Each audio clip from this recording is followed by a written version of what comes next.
Hello, K Squid listeners.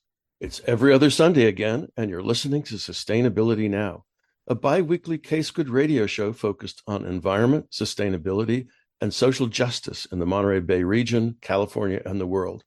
I'm your host, Ronnie Lipschitz. Energy has been with us for a long time, and over the past 100 years, fossil fuels have been cheap and plentiful.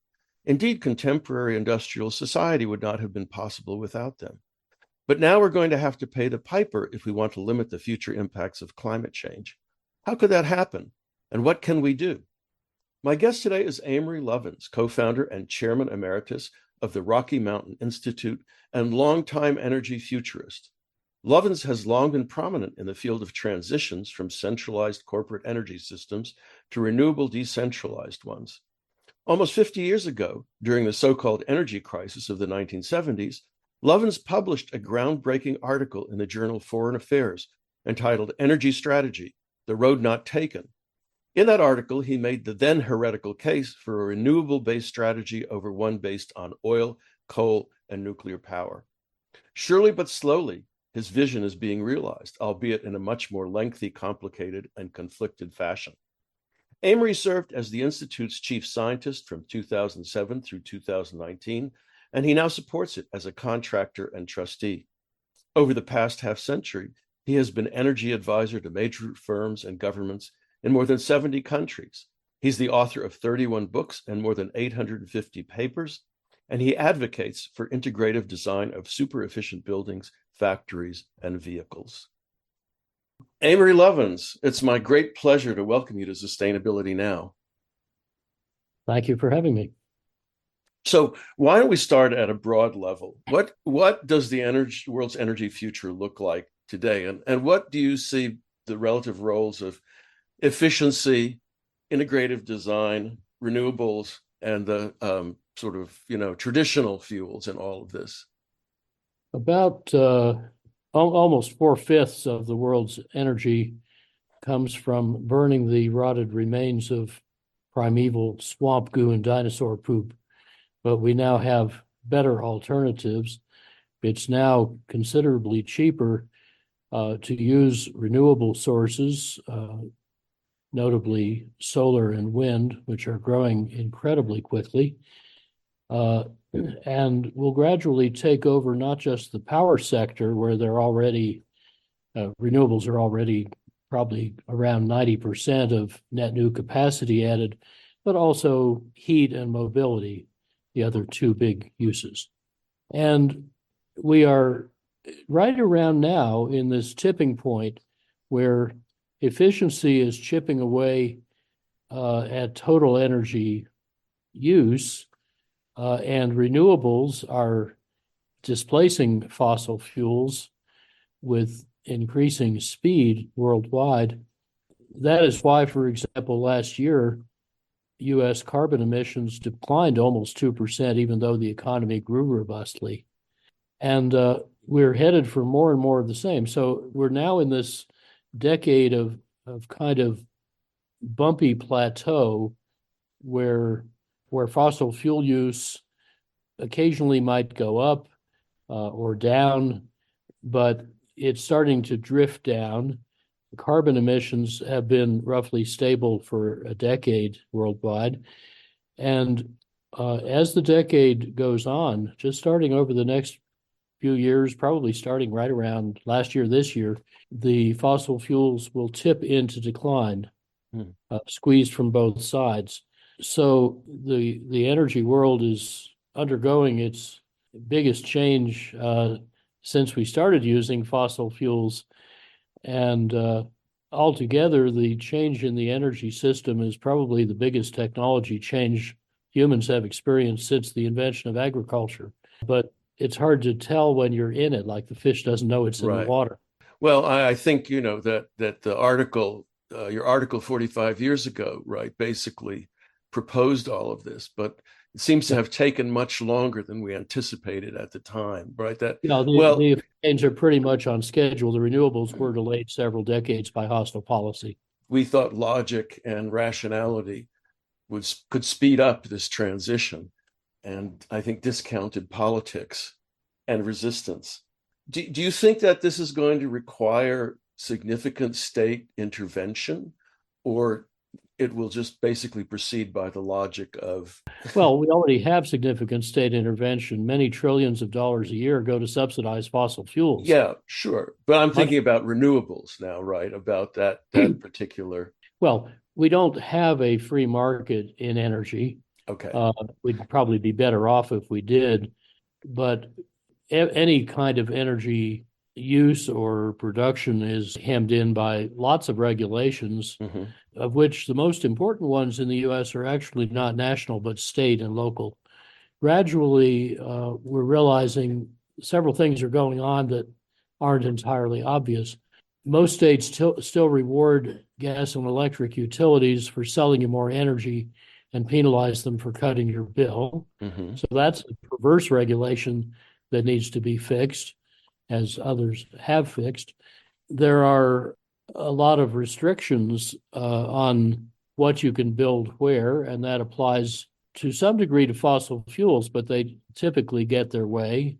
Some pipeline and other projects, though, are being blocked as regulators realize that they don't have to do what a dwindling industry wants them to and may even bribe them to or influence them to. And meanwhile, the fossil fuel industries, the incumbents, and the nuclear industry are busy trying to stop their competitors. So there are a lot of fake astroturf organizations claiming to be environmental and other grassroots seeming efforts that try to block, for example, solar and wind power in rural areas all over the United States. Most people haven't quite realized this is going on yet, but we notice, for example, in Australia, there's a reported syndrome of people getting nauseated or having other medical symptoms. If there's a wind machine nearby, this condition is spread by word of mouth. Hmm. It shows up in communities where lobbyists and influencers from the coal industry have been, but not where they haven't been, even though the conditions are otherwise very similar. Lies can spread. I don't know if California is a special case, but since I live in California, I think of it as a special case. And the state has set itself on the road to total electrification with renewables by 2045. Does this seem feasible at this point? It's perfectly feasible, and it will save money and increase energy security and help combat climate change. So it's a good thing. It's therefore all the more inexplicable that the State Public Utility Commission has just gutted their previous rules that encouraged rooftop solar power. And we're all trying to figure out why on earth would they do that. Well, I've been propagating the idea that authorities are terrified of a third PG&E bankruptcy, and that they are seeing renewables, the renewable model, as essentially undermining the utility grid model. And I mean, it sounds like a conspiracy, but we know what could happen with the bankruptcy. Starting a few years ago, on U.S. average, lots of differences in localities, but on average, it costs more to buy your household electricity from the grid than to get it off your solar panels on your roof. And that gap continues to widen as PG&E's prices soar. Now, of course, the first time they diverged radically from national patterns was around 2000, 2001, when a very ideological PUC decided to change the basic rules so that utilities like PG&E and private generators, merchant generators, didn't get rewarded the way they used to. In fact, the way to make more money if you were a merchant generator would be to withhold supply and create a shortage and boost the price. So that's exactly what they did. They followed the new rules exactly and created a power shortage despite abundant supply. So that was very expensive to get out of that mess. And a lot of the rate hikes of that period lasted a long time just to pay off the obligations incurred to keep the lights on in an artificial shortage. It's a little more mysterious what's going on now. PG&E is, of course, trying to underground a lot of lines to reduce fire risk and so on, but they're very scared of more people getting rooftop solar and not needing wires in the first place. Right. Well, some of us have been trying to tell them that for decades, and there are ways they could change their business model to reduce the risk of being displaced in that way, but they haven't seemed very interested. And they have a pretty sweet deal. So far, the commission has given them very large rate hikes when asked, and they get paid for investing money rather than providing better service at least cost. A lot of the money is going into grid hardening. And I actually looked at my electricity bill the other day for the first time in years. And transmission and distribution seem to be at least half or more Oh, yeah. of the cost, right? So, I mean, that's where PG&E's business is. And if distributed energy resources become widespread, that whole business element disappears, right? Sure. That's why the community aggregators are doing very well. We're allowed to compete, and I think that's a widespread and inevitable pattern. Of course, what you're seeing with rooftop solar is just one kind of competition. Another one is people are using electricity more efficiently, and California has long been a leader in doing that. It was one of the first states to change the rules so that utilities, in principle, would not get rewarded for selling more energy, but rather for cutting your bill. That's a good thing. Trouble is, they still get rewarded for spending money, whether it's a wise expenditure or not. And indeed, investing more in efficiency and self-generation on your side of the meter is probably cheaper than continuing to run the existing system and underground or strengthen the wires. Some transmission and distribution upgrades are certainly called for, but I think there's a serious question whether everything proposed is really the best buy. Well, I mean, as we know, again, going back to the logic and rationality, right? There are lots of vested and embedded interests that aren't looking necessarily at the bottom line, but at protecting their the structure. Yeah, and if you compare, say, PG&E's electricity prices with those of SMUD or other publicly owned utilities all around the state, you see a huge difference, factor 2 or so, even though they face broadly similar wholesale market conditions. The public utilities do get somewhat cheaper capital, but I think they're a lot better run. One of the things that's happened through the PUC is that the private utilities have essentially captured community energy systems, microgrid kinds of systems that basically you can only develop and build one if the utility is in control of it, manages it. Which starts to defeat the purpose. I mean, right. One would like it to be coordinated, but if you're trying to get out from some of a utility that charges more than it should and may deliver less than it should, often very old infrastructure, why would you give them control of the alternative? Well, once again, if it becomes possible to build community-based energy systems, defection from the grid by various communities looks more feasible. And again, I don't want to be sort of conspiracy minded, but it seems to me that's the most parsimonious explanation of this. Well, and indeed, at the way the rates are going up, people may not want to stay on the grid. There's no law that says you have to buy electricity from somebody else. And batteries are getting cheap enough now, and solar cells, that some people may decide that there's no real reason to stick with PG&E unless you really are fond of them. And not many are. I say this as a former longtime PG&E consultant. I'm very sad at where the company's gone. You're listening to Sustainability Now. My name is Ronnie Lipschutz, and I am interviewing Amory Lovins today, co-founder and chairman emeritus of the Rocky Mountain Institute and longtime energy futurist. And we've just been talking about, what's the matter with PG&E. So let me ask you a slightly different question. And I should clarify, I'm not here on behalf of our No, these are your own views. No, I understand that. Does 100% electrification make sense? People have argued that last 5 or 10% might be so expensive and that we should retain some kind of backup. just for contingencies.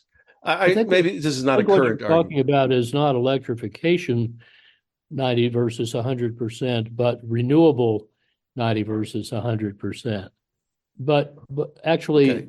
there's a similar, well, let me go back to the electrification question. There are some uses where electrification probably is not the best answer, the most obvious being passive and solar heating of buildings. Mm-hmm.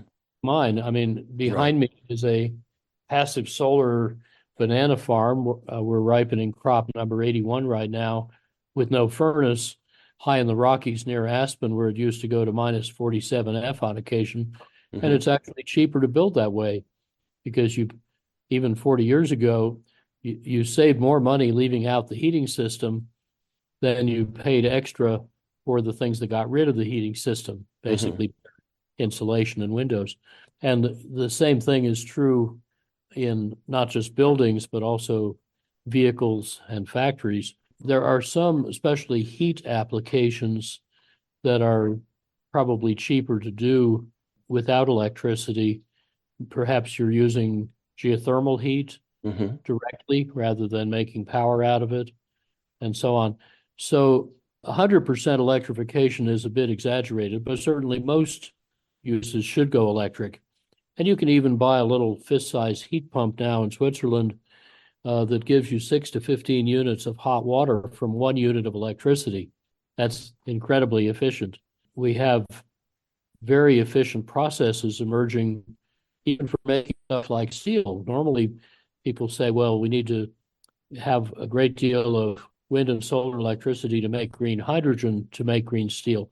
But there's an Indian entrepreneur in Boulder who will know within months whether he can scale up, as it looks like, an electrochemical process for making iron. That's about 90% of the energy in steel making. Mm-hmm. And you could, start with high grade iron ore. You can start with ferrous dirt and get out of it every metal in there at not 14 or 1600 degrees C, but roughly 65 C, which is the temperature of a hot cup of coffee.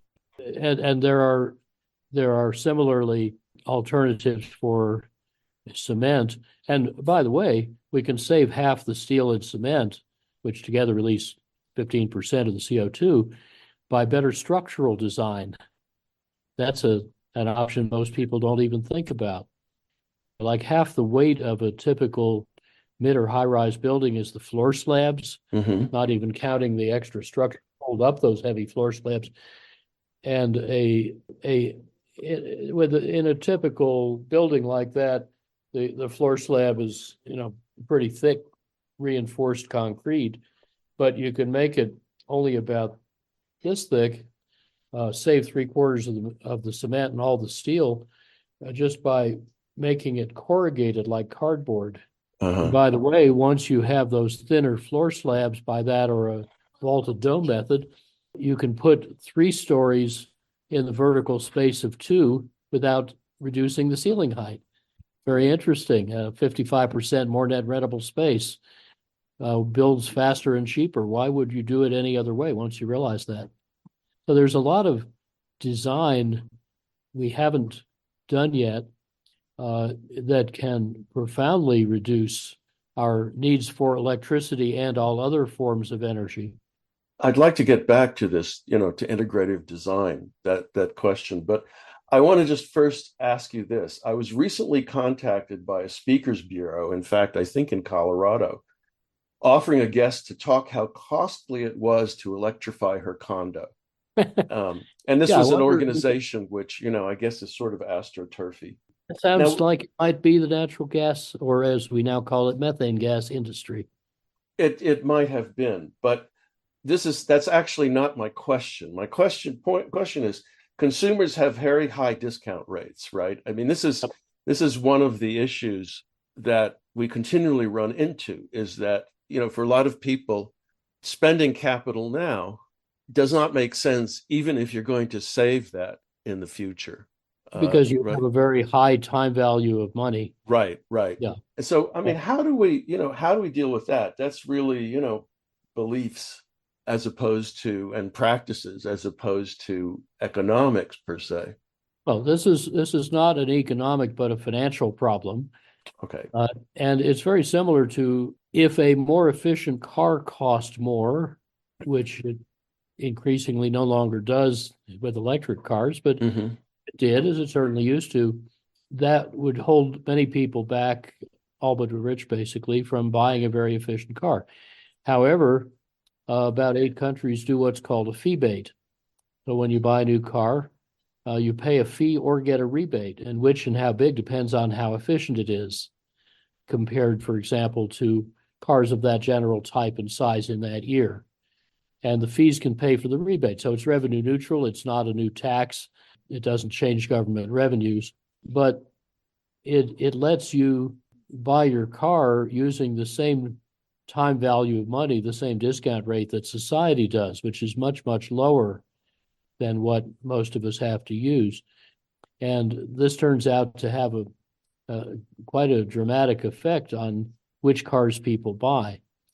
So that sort of mechanism can be used for saving energy in other uses than cars, or you could do it by regulation, like Washington State just changed the building code to compare gas and electric uses like heating your house, not back at a power plant or a gas plant or something, but at the site boundary of your property.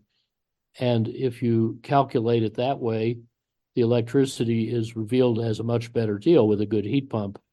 And of course, lots of insulation. Mm-hmm. So Mm-hmm. you would do that instead. And that is actually then enforced under the building code. So it isn't a choice completely unconstrained. The state is instead helping you choose the best buy. Mm-hmm. Also happens to have a lot of societal benefits, just like switching from a gas stove to efficient electric cooking is very good for your health, as well as saving money in most circumstances. Oh, and by the way, I have an experimental stove that's several times more efficient than the most efficient conventional electric cooking system. There's only about 100 copies in the world. It's not yet on the market, but I hope it will be. Why don't you And describe that for us? I saw that in your video, and I'm just oh, curious. well, it's a Swiss system that combines vacuum insulated pots, Mm-hmm. engineering the pot so the bottom stays perfectly flat as it heats up instead of warping, Mm-hmm. and therefore it stays in perfect contact all over, with a ceramic hob which is heated resistively from underneath by smart power electronics that Mm-hmm. only put a 1 or 2 second pulse of heat into each hob as needed to maintain the temperature you want. So only one hob runs at a time. So if you're off grid, you can have a smaller inverter in your solar system. Mm-hmm.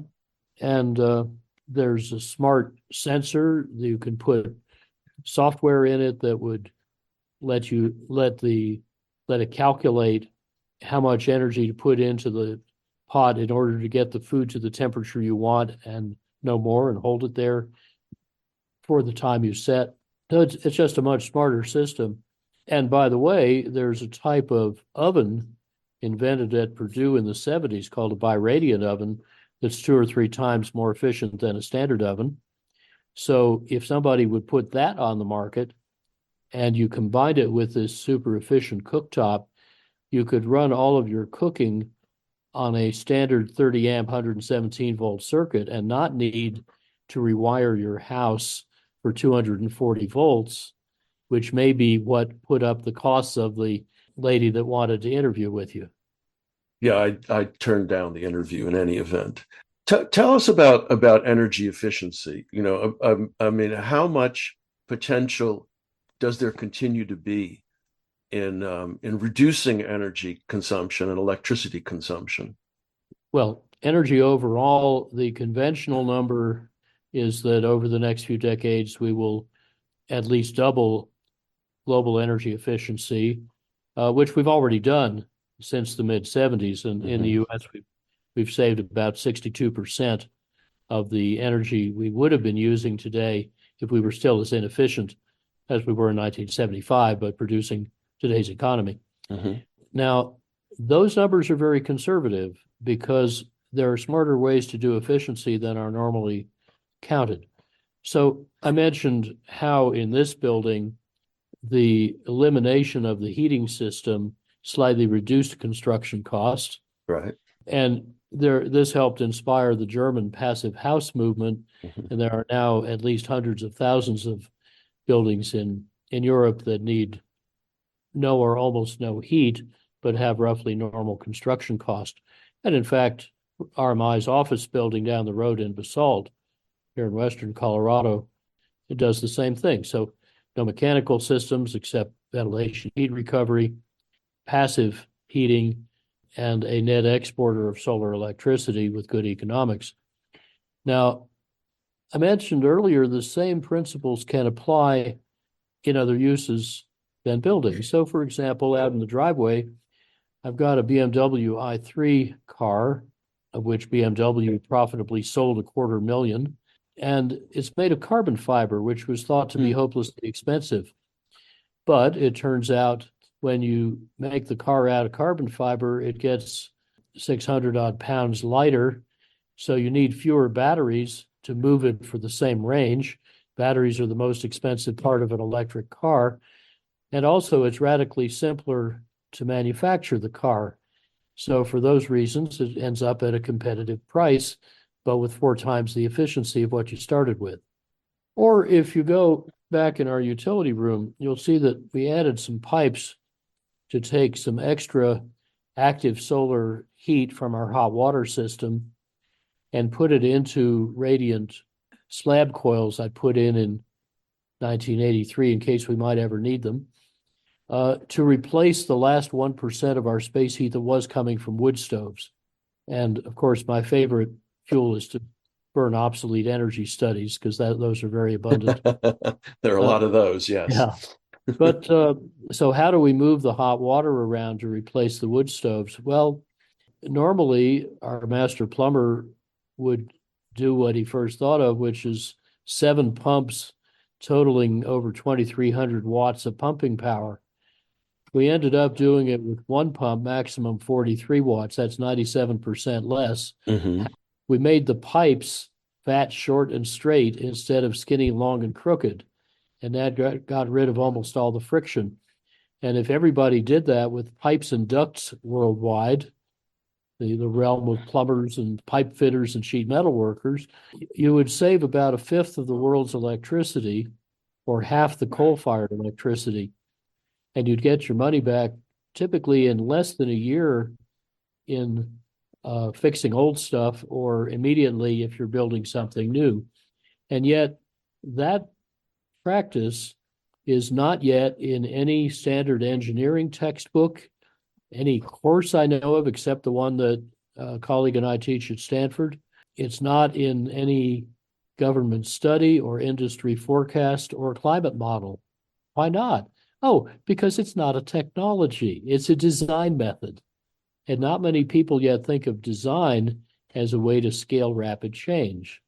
But it's at least as important as technology.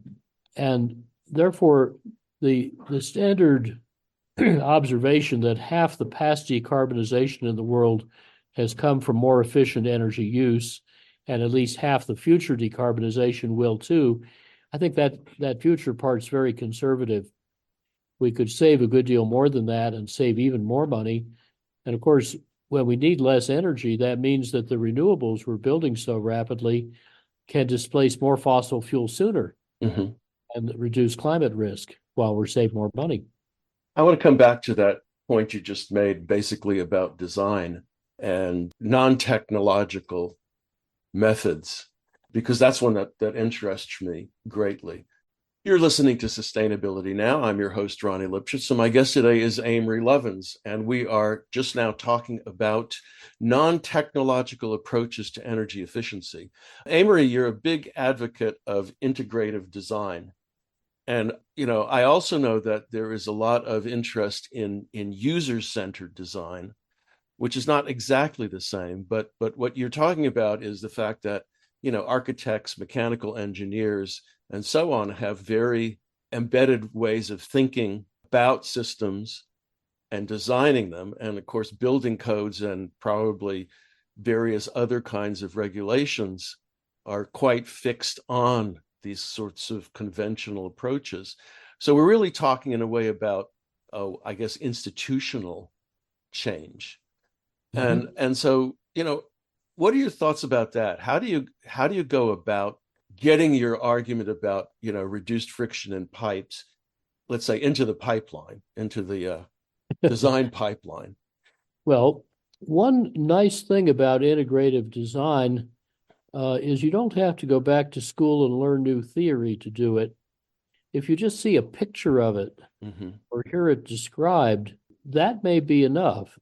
I think if we could fill the social media with pictures of great pipe layout, a lot of plumbers and pipe fitters would say, boy, that looks weird, but look at the benefits. I could provide much better value. I could distinguish myself in a crowded market. And in fact, I'm finishing up now a technical monograph with lots of pretty pictures that will Mm-hmm. start in China and India. We're very active in both promoting energy efficiency and renewables. And that, I think, will cause some chief engineers of a bunch of companies to look at the pictures and say, wait a minute, you're saving 90 odd percent of the pump and fan energy and a lot of investment. I'm going to try that. I could be a hero. And competition will then do the rest of the job. If, of course, the building codes allow you to do it. Many do require that pipes be all dressed at neat right angles like they teach you in trade school. Right. Why? Because it's easy to draw, but we don't draw it anymore. The computer does that. And even the CAD programs that do the drawing in the computer often do not allow you to run the pipe diagonally or in a curve. Yeah. It's really remarkable how simple things like that can hold us back from enormous benefits. Uh, I see here a potential for a video game, yes, basically. well, there are a lot of Right. ways to spread this sort of thing, but it could be viral and images. Yeah. Uh, Yeah. and I think it would be nice to change a bunch of codes. We have thousands of building codes just in the United States. They're very slow to change, but usually they don't prohibit you from doing something smarter. And if they do, if you have a smart business inspector or building inspector and you treat that person with respect and have a useful conversation about public benefit, you can probably get permission to do it. Not always. When we were doing this house with no heating system, the inspector was rather surprised when he couldn't see a furnace on the drawings I bet. and said, you got to have a furnace. I said, where in the Uniform Building Codes does it say I have to have a furnace? He said, well, right here, it says you got to, 18 inches off the floor on the design day, the coldest day, you have to be able to maintain this 70 odd degrees. I said, oh, well, here's a sealed engineering calculation saying it'll do that. Is that okay? He said, yeah, my rear end is covered. Yeah. Well, look, tell us about integrative design. Define it as you articulate it. All right. Well, integrated design is a proven way to design anything that uses energy, water, resources as a whole system for multiple benefits rather than as a pile of little isolated parts. So, for example, behind me is a white arch that holds up the middle of my house. It actually does 12 different things, but it has only one cost. This is a much more fun way to design. You're not trying to do just one thing. And once you get in the habit, you wouldn't do it any other way. We take a lot of Stanford students, not just engineering students, but students in law, business, Chinese art history, sociology, psychology, you name it. And by the end of about 9 what we call puzzlers, little design exercises of stuff they never thought of before. They're good at it, and they could go out and be integrative designers. Mm-hmm. It's perfectly teachable. We teach it to the great architects and engineers that we work with. Well, so far on $60 billion worth of industrial designs and over 1,000 buildings, and we haven't had a case yet where somebody doesn't get it and can't do it. That's encouraging. We're used to technological revolutions. This one's between the ears. It's about how we apply different or ask different questions in a different order. We're using orthodox engineering principles, but we're framing the problem differently. And of course, once you state the problem correctly, the answer becomes self-evident. I would venture to guess that part of the issue is the way that we divide the world by disciplines. Yes, right? indeed. That because I mean, systems thinking has been around. The idea of systems thinking has been around for a long time, but it's always approached from particular directions. And the hardest part, my old mentor Edwin Land, the founder of Polaroid, used to say, is the people who seem to have had a new idea have often just stopped having an old idea. Mm-hmm. So the first thing you have to do to be good at integrative design is what the Asian cultures call beginner's mind, child mind, original mind, where you let go of all your assumptions and preconceptions and therefore are able to have new ideas. Losing that sort of technological fix commitment, I think, is pretty difficult. So let me ask you about this with respect to electric cars. All right. I mean, I see the logic or the argument for electric cars, but on the other hand, if our transportation system has deep flaws, electric cars are simply a technological solution to the energy problem and not the congestion and mobility that's problem. Right. They still take up space. They still use materials and so on. And we got a couple of electric cars. We don't drive them much. We just live out in the countryside where the distances are too great to get around otherwise. But if you're in a more urban setting, of course, it should be designed so you're already where you want to be, so you don't need to go somewhere else. Mm-hmm. I lived for 10 years in London, and within 5 minutes walk in each of 4 directions was a little sort of village where I could get almost anything I wanted. And if on the rare occasion when I couldn't, I would jump on the underground, and in a few minutes I'd be at a bigger area where I could get that. If we let all ways to get around or not need to compete fairly, and we didn't enforce sprawl by subsidies and zoning, Mm-hmm. I think we'd have much better lives and have to move around less. Well, I mean, London, so to speak, was designed for walking. Yep. And that's any great a thousand years. You look at a place like Los Angeles, right? And it's not designed for walking, and infrastructure like freeways, I won't say they're destiny, but they're there for the long haul.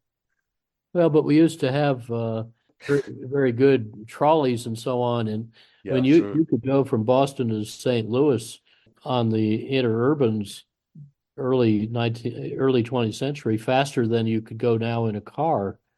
But those were bought up and shut down to promote, it turns out, buses. Like right. a tire company that wanted to sell bus tires. Yeah. It never occurred to most of the car promoters that they could actually socialize most of the costs of driving and just keep the profits. Do we think about using highways as right-of-ways for rail systems?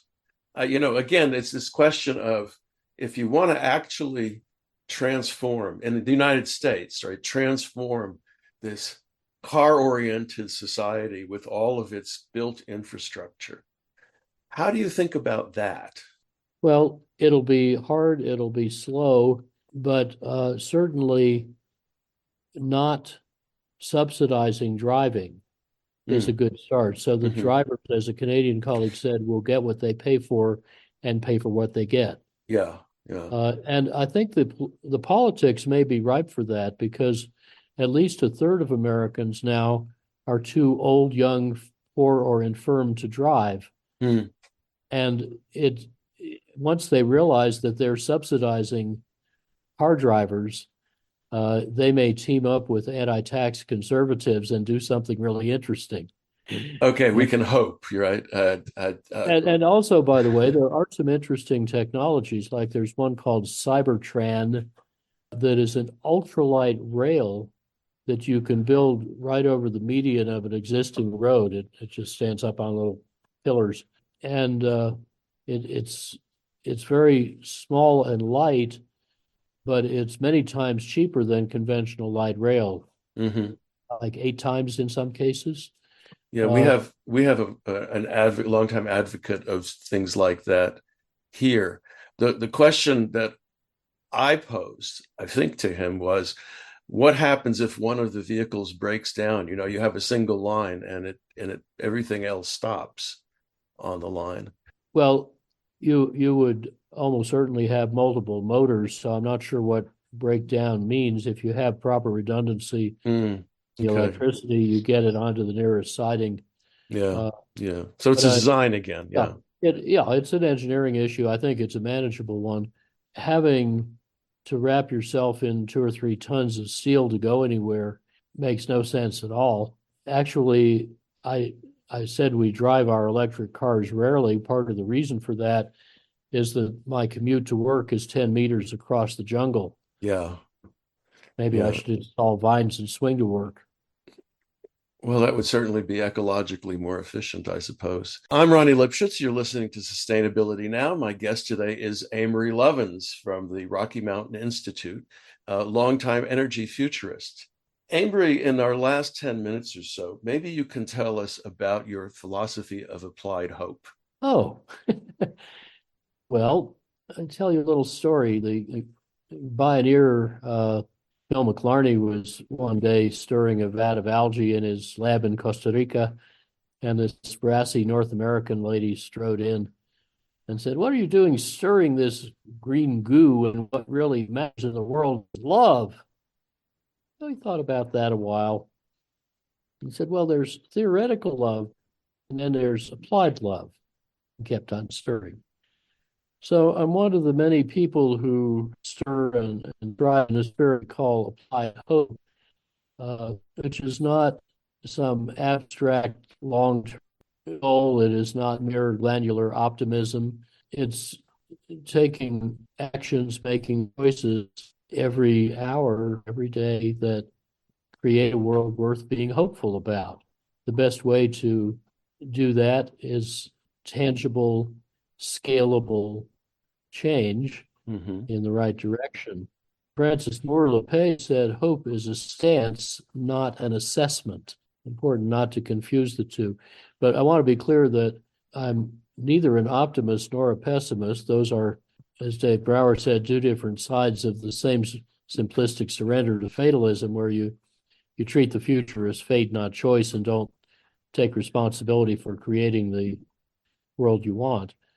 But it's a very good way to live, and it really follows advice from a Welsh development economist named Raymond James, who said to be truly radical is to make hope possible, not despair convincing. Sometimes I give a talk at a college, and a number of people will pop up in the question period to recite all the suffering in the universe, all the things that are going wrong, and say, how dare you propose solutions? Isn't resistance futile? Best way I found to deal with that is to say, yeah, I can see how you would feel that way. Tell me, does it make you more effective? I had a young lady in a class a while back who was so down about all the problems in the world she couldn't imagine bringing a child into the world, and she'd lost all hope. And we talked about it, and it quickly became obvious to both of us that she hadn't lost hope at all. She knew exactly where she'd left it.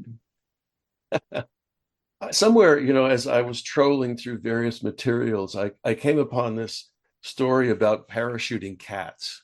Oh yes. And I mean, I wonder if you could, as an Sure. idea Let me tell you a little linked to story, true apply to story. hope. Yeah. Why don't you tell us? I Yeah. mean, in our last few minutes, tell us about that one.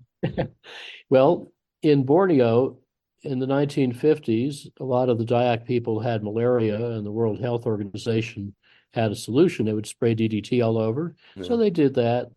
Mosquitoes died, malaria declined, so far so good. But there were side effects, like the roofs of the houses started to fall down on people's heads because the DDT had also killed tiny little parasitic wasps that had formerly controlled the thatch-eating caterpillars, which then bunched up the thatching and the roofs fell down. So the colonial government gave people sheet metal roofs, and then they were driven nuts by the lack of sleep because of the noise of the tropical rain on the tin roofs at night.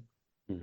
Meanwhile, the DDT poisoned bugs were getting eaten by little lizardy things called geckos.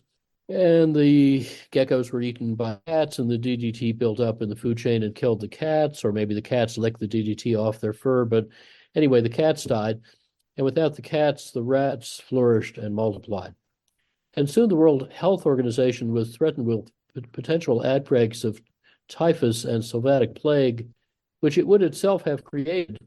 And they had to call in the Royal Air Force from Singapore to round up lots of stray cats in Kuala Lumpur and parachute a very large number of live cats into Borneo, Operation Cat Drop. We don't know exactly how they did it. We're trying to trace it through the archives. But what this story tells you is that if you don't understand how things are connected, quite often the cause of problems is solutions. Most of our problems are of that kind. We cause them by trying to do just one thing. But if we can understand and harness hidden connections, then we can often solve, or better still, avoid a problem in a way that solves or avoids a lot of other problems at the same time without making new ones before somebody has to go parachuting more cats. And I think that's a very good reason to be hopeful about where applied hope can take us, because the things we need to do for justice, prosperity, climate, health, all the things we want, including security and peace, depend very much on sensible things like using energy and resources in a way that saves money. There's no downside. There's a lot of work to do. We need to get on with it. Okay, well, that seems like a good place to end our conversation. I want to thank you so much for being my guest on Sustainability Now. A lot of interesting and stimulating points, and I'll encourage our listeners to go off in search of your publications and videos and podcasts. So once again, thank you very much for being my guest. My pleasure. Thank you. You've been listening to an interview with Amory Lovins, energy guru and co-founder of the Rocky Mountain Institute, right here on Sustainability Now. If you'd like to listen to previous shows, you can find them at ksquid.org/sustainabilitynow, as well as Spotify, Google Podcasts, and Pocket Casts, among other podcast sites. Thanks for listening, and thanks to all the staff and volunteers who make K-Squid your community radio station and keep it going. And so, until next every other Sunday, Sustainability Now.